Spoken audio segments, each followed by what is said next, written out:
Setiap pagi kita buang sampah. Tapi pernah nggak kita mikir, kemana sebenarnya semua sampah itu pergi?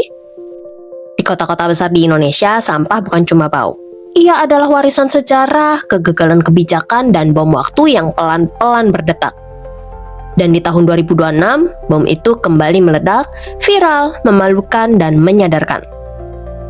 Hai penjelajah waktu, selamat datang di labirin sejarah. Tempat di mana masa lalu tidak pernah benar-benar berlalu. Bersiaplah untuk menyusuri lorong-lorong waktu dan menemukan cerita-cerita yang tersembunyi di balik tirai sejarah. Jauh sebelum Jakarta penuh gedung tinggi, mal, dan jalan tol, Jakarta masih bernama Batavia. Terus di sekitar abad ke-17 sampai ke-18, kota ini dibangun Belanda dengan konsep yang mereka banggakan, yaitu kota kanal. Mirip Amsterdam, penuh parit dan sungai buatan. Masalahnya parit ini nggak cuma jadi jalur air. Ia juga jadi tempat buang sampah. Sampah rumah tangga, sisa makanan, bangkai hewan, bahkan limbah manusia semuanya dibuang langsung ke parit dan sungai. Di masa itu nggak ada konsep pengolahan sampah. Yang ada cuma satu logika sederhana. Buang aja ke air, nanti juga hanyut sendiri. Tapi kenyataannya nggak sesederhana itu. Parit-parit Batavia makin lama makin dangkal. Sampah numpuk, air jadi hitam, bau menyengat. Dan disitulah masalah besar muncul. Kanal yang mampet berubah jadi sarang penyakit. Kolera, malaria, disentri, semuanya berkembang subur di air kotor itu. Batavia bahkan sempat dikenal sebagai kota paling mematikan di Asia buat orang Eropa. Yang menarik, dari sinilah pola lama terbentuk. Sampah dianggap urusan air. Kalau dibuang ke sungai, laut, atau parit seolah-olah masalahnya selesai. Padahal sebenarnya masalahnya cuma dipindahkan dan bukan diselesaikan. Dan pola pikir ini bertahan sangat lama. Dari zaman kolonial terus ke bawah sampai Jakarta jadi ibu kota modern. Sejak awal kota ini tumbuh tanpa konsep sampah modern. Yang ada cuma buang, hanyut, dan berharap alam membereskan sisanya. Dan kebiasaan itu pelan-pelan menumpuk sampai akhirnya jadi bom waktu yang kita rasakan hari ini. Setelah Indonesia merdeka, Jakarta resmi jadi ibu kota negara.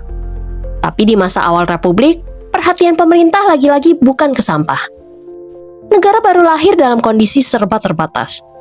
Politik belum stabil, ekonomi masih rapuh, dan energi pemerintah habis buat urusan keamanan serta konsolidasi kekuasaan. Di tengah situasi itu, sampah dianggap masalah kecil yang bisa ditunda. Buat pemerintah waktu itu, sampah cuma dilihat sebagai urusan teknis perkotaan dan bukan isu strategis. Yang penting kota kelihatan bersih di permukaan, aktivitas pemerintahan berjalan, dan nggak muncul gangguan sosial. Selama sampah bisa disingkirkan dari jalan dan pemukiman elit, masalahnya dianggap selesai. Dari sinilah sistem kumpul, angkut, buang mulai jadi kebiasaan. Sampah dikumpulin dari rumah warga, diangkut pakai truk, lalu dibuang ke area tertentu di pinggir kota. Lokasi pembuangan ini sebenarnya bukan tempat pengolahan, tapi lebih mirip tanah kosong yang dijadikan tempat numpuk sampah gitu aja. Di tanah ini nggak ada pemilahan, nggak ada daur ulang, sampah organik, plastik, logam, dan limbah rumah tangga semuanya dicampur jadi satu. Fokusnya cuma satu, sampah harus keluar dari pusat kota secepat mungkin. Peran pemerintah kota termasuk DKI Jakarta juga masih sebatas pelaksana. Tugasnya ngurus, angkut, dan buang, bukan merancang sistem jangka panjang. Sementara di level nasional, isu sampah hampir nggak pernah masuk diskusi pembangunan. Belum dilihat sebagai ancaman lingkungan atau kesehatan publik, apalagi sebagai masalah masa depan. Tanpa banyak disadari, pola lama dari zaman kolonial terus diwariskan. Selama sampah nggak terlihat, berarti urusan dianggap beres. Padahal sebenarnya sampah itu cuma dipindahkan ke pinggir kota, menumpuk pelan-pelan dan menunggu waktu buat jadi krisis besar. Masuk ke tahun 1970-an sampai 1990-an, wajah kota-kota besar di Indonesia berubah total. Orang dari desa datang ke kota besar-besaran. Jakarta, Bandung, Surabaya, Medan, semuanya kebanjiran penduduk. Kota tumbuh cepat tapi sistemnya jalan tertatih-tatih. Bareng dengan urbanisasi, gaya hidup ikut berubah. Konsumsi naik, barang murah dan praktis mulai merajalela. Disinilah plastik masuk dengan cara yang masif.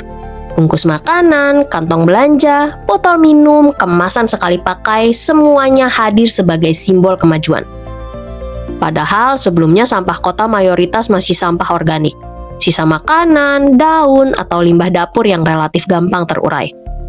Tapi sekarang jenis sampahnya berubah. Plastik nggak hancur dalam hitungan hari atau bulan. Ia bisa bertahan puluhan, bahkan ratusan tahun. Kota pun kelihatan makin bersih di permukaan. Jalanan disapu rutin, sampah diangkut setiap hari. Tapi kebersihan ini sebenarnya cuma ilusi. Masalahnya bukan hilang, cuma dipindahkan lebih jauh ke pinggiran kota. Disitulah TPA jadi tumpuan utama. Semua sampah berakhir di satu tempat, numpuk dari hari ke hari. Sistem ini dikenal sebagai end of life. Sampah diurus di ujung dan bukan dari sumbernya. Gak ada pengurangan dari rumah, gak ada pemilahan serius, apalagi pengolahan menyeluruh. Dan pola ini gak cuma terjadi di Jakarta. Kota besar lain ikut jalur yang sama. Surabaya, Bandung, Medan, dan banyak kota lain mengandalkan TPA sebagai solusi utama. Bedanya cuma lokasi dan skala. Masalah intinya ya tetap sama. Sampah terus diproduksi, tapi cara ngurusnya nggak pernah benar-benar berubah. Pelan-pelan gunung sampah mulai terbentuk. Gak kelihatan dari pusat kota, tapi nyata di pinggiran. Dan seperti biasa, selama krisisnya jauh dari mata, kebanyakan orang ngerasa semuanya baik-baik aja. Di akhir tahun 1980-an, Jakarta udah nggak punya tempat buat buang sampah. Lokasi-lokasi pembuangan lama mulai penuh, sementara jumlah sampah terus bertambah. Dari situ muncul satu nama yang akhirnya jadi tumpuan segalanya, yaitu Bantar Gebang. Awalnya Bantar Gebang cuma dirancang sebagai solusi teknis. Lokasinya di pinggiran Jakarta dan masuk wilayah Bekasi.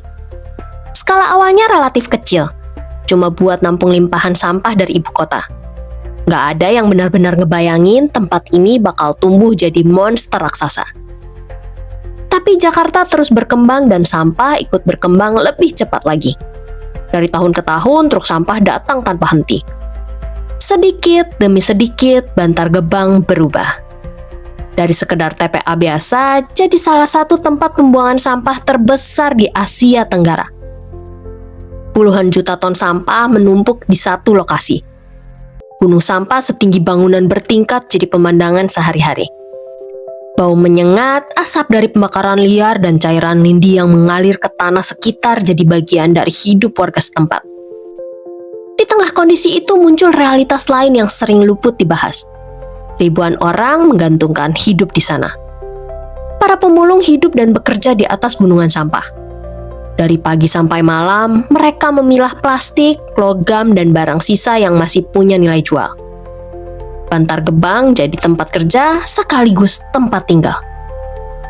Masalahnya nggak berhenti di situ. Hubungan Jakarta dan Bekasi juga jadi sering panas.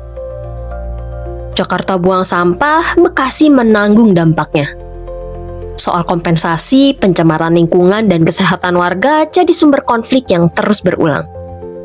Setiap kali negosiasi muncul, artinya satu hal, krisisnya makin besar. Dan disinilah makna simbolik Bantar Gebang mulai kelihatan jelas. Tempat ini sering disebut solusi, tapi sebenarnya cuma penundaan. Sampah nggak dihilangkan, cuma ditimbun. Masalahnya nggak diselesaikan, cuma ditumpuk dan ditunda. Masalah sampah sebenarnya nggak cuma milik Jakarta. Hampir semua kota besar di Indonesia ngalamin cerita yang mirip, hanya dengan skala dan drama yang berbeda. Bandung misalnya, tahun 2005 Indonesia dikejutkan dengan tragedi TPA Lui Gajah. Gunungan sampah longsor setelah hujan deras dan ledakan gas metana. Ratusan orang meninggal. Satu kampung hilang dalam hitungan menit. Kejadian ini jadi pengingat keras kalau sampah bukan cuma soal bau dan kotor, tapi juga bisa jadi bencana yang mematikan. Surabaya sering disebut pengecualian. Kota ini relatif lebih maju dalam urusan sampah. Ada pengolahan, ada bank sampah, dan upaya buat ngurangin dari sumbernya. Hasilnya kelihatan, tapi tetap perlu dicatat. Surabaya bisa jalan lebih baik karena konsistensi kebijakan dan kepemimpinan yang kuat. Tanpa itu, sistem ini gampang runtuh. Sementara itu, kota-kota lain kayak Medan dan Makassar masih bergulat dengan masalah klasik. TPA mereka overload. Lahan semakin sempit tapi volume sampah terus naik. Solusinya seringkali cuma buka lahan baru atau ninggiin tumpukan lama. Pola yang sama terus berulang. Kalau ditarik ke level nasional, gambarannya semakin jelas. Hampir semua kota masih bergantung ke TPA. Sampah terus diproduksi setiap hari, tapi tempat pembuangannya semakin terbatas. Kita seolah berpacu dengan waktu dan sejauh ini waktunya selalu unggul. Masalah ini juga mulai nyambung ke konteks global. Indonesia dikenal sebagai salah satu penyumbang sampah plastik ke laut terbesar di dunia. Sungai-sungai besar jadi jalur utama plastik menuju laut lepas. Dan nama Indonesia sering muncul di laporan internasional soal pencemaran laut. Dari situ tekanan global mulai datang. Isu lingkungan, perubahan iklim, dan standar ESG makin sering dibicarakan. Dunia mulai menuntut tanggung jawab. Bukan cuma soal citra, tapi juga soal investasi dan kerjasama internasional. Artinya jelas, masalah sampah ini udah nggak bisa dianggap urusan lokal. Ia udah naik kelas jadi isu nasional, bahkan global. Tapi ironisnya, di dalam negeri cara kita ngurusnya masih berkutat di pola lama. Masuk awal tahun 2026, masalah yang selama ini ada di pinggiran tiba-tiba muncul ke tengah kota. Tumpukan sampah mulai kelihatan di mana-mana. Di jalan utama, di dekat pasar, di pemukiman padat. Dan seperti biasa, semuanya meledak setelah satu hal. Viral.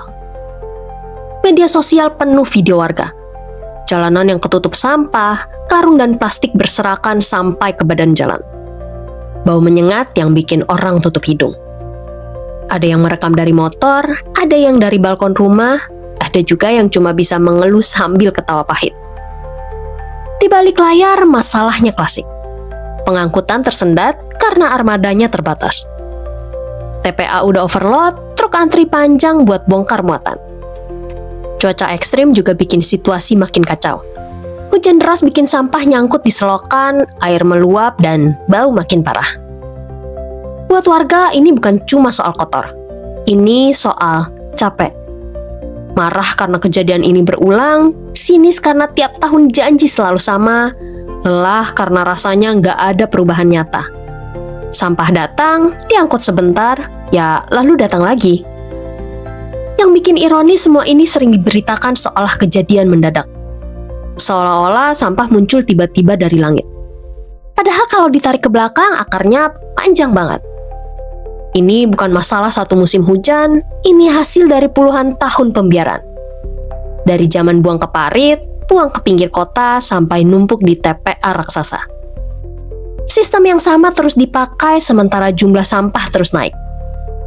Tahun 2026 cuma jadi momen ketika semuanya akhirnya kelihatan jelas. Setiap kali krisis sampah muncul, jawabannya hampir selalu sama. Kurang petugas, kurang armada, kurang anggaran. Padahal kalau ditarik lebih dalam, masalah utamanya bukan di situ. Yang bermasalah itu cara berpikirnya. Sejak dulu sistem kita fokus ke satu hal, angkut lalu buang. Sampah dianggap beres begitu keluar dari rumah dan naik ke truk. Urusan setelah itu jarang dipikirin serius. Akibatnya volume sampah nggak pernah berkurang dan cuma berpindah dari satu tempat ke tempat lain dan numpuk di ujung. Pemilahan di sumber sebenarnya sering digaungkan, tapi di lapangan hampir selalu gagal. Warga diminta misahin sampah, tapi truknya ya nyampur lagi. Tempat pengolahannya terbatas. Lama-lama orang malas karena ngerasa usaha mereka sia-sia. Kebijakan pun cenderung reaktif. Bergerak setelah viral. Rapat setelah bau tercium. Darurat setelah TPA penuh. Jarang ada langkah serius buat mencegah dari awal. Padahal tanpa pencegahan, krisis ini cuma nunggu waktu buat terulang. Aktor-aktornya jelas. Pemerintah daerah jadi garda depan, tapi sering kewalahan. Kementerian Lingkungan Hidup bikin aturan, tapi implementasinya keteteran. Industri kemasan terus produksi.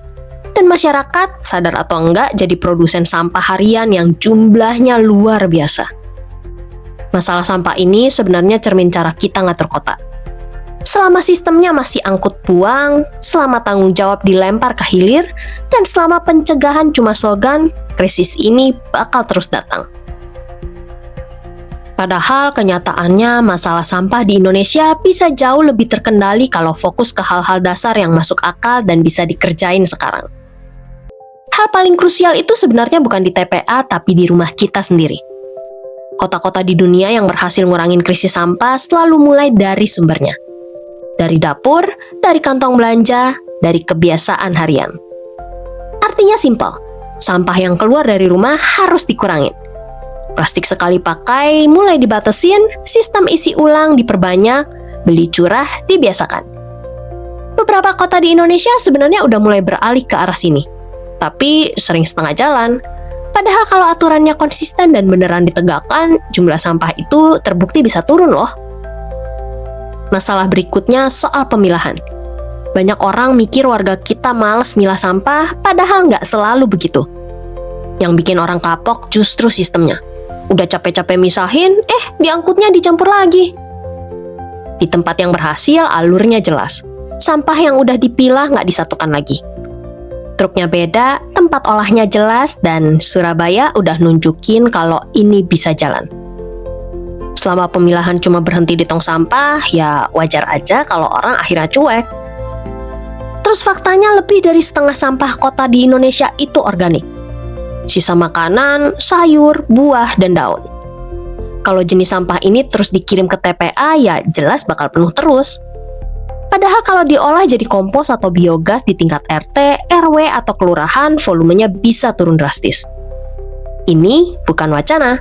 Banyak pilot project di Indonesia yang udah buktiin hasilnya, cuma skalanya belum diperluas.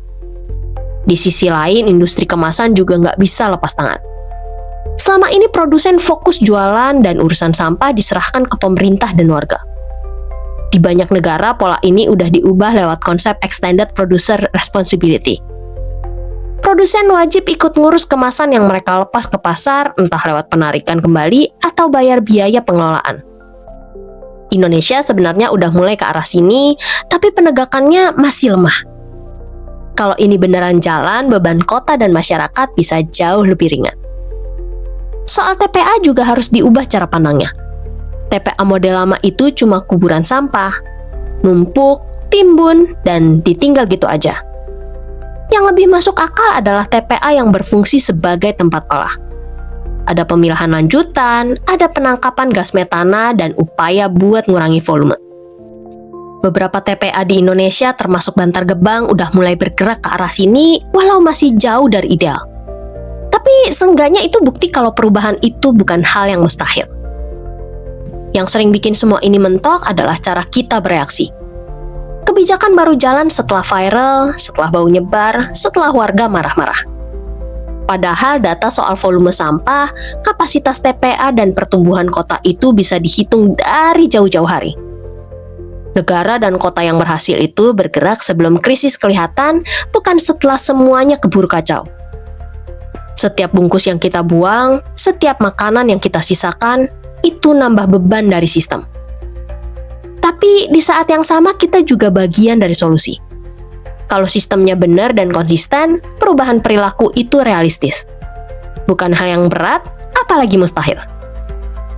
Masalah sampah di Indonesia itu besar, tapi bukan nggak bisa diberesin. Yang paling susah bukan teknologinya, tapi keberanian buat berhenti ngulang pola lama. Selama kita masih mikir buang lalu lupa, krisis ini bakal terus balik lagi dengan bau yang makin menyengat. Kalau sampahnya dibuang, ditumpuk, lalu dilupakan, ya masa depannya juga bakal kayak gitu. Ditunda, dipindahin, dan suatu hari meledak jadi krisis. Dari zaman Batavia saat sampah dibuang ke parit dan sungai, sampai tahun 2026 saat tumpukan sampah kembali menyerbu kota, polanya sebenarnya nggak banyak berubah. Cuma lokasinya aja yang dipindah. Dulu di kanal, lalu ke pinggir kota, sekarang balik lagi ke tengah. Dan di titik ini sebenarnya bukan lagi buat nyari siapa yang salah, pemerintah, industri, atau masyarakat.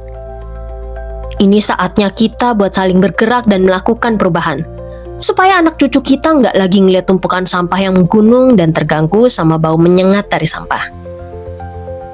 Kalau kamu kamu suka bahasan seru kayak gini, jangan lupa like, subscribe, dan nyalain loncengnya biar nggak ketinggalan episode-episode menarik dari Labirin Sejarah. Sampai di ujung labirin kali ini. Tapi jangan khawatir, masih banyak lorong waktu yang menunggu untuk kita jelajahi bersama. Sampai jumpa di petualangan berikutnya penjelajah waktu.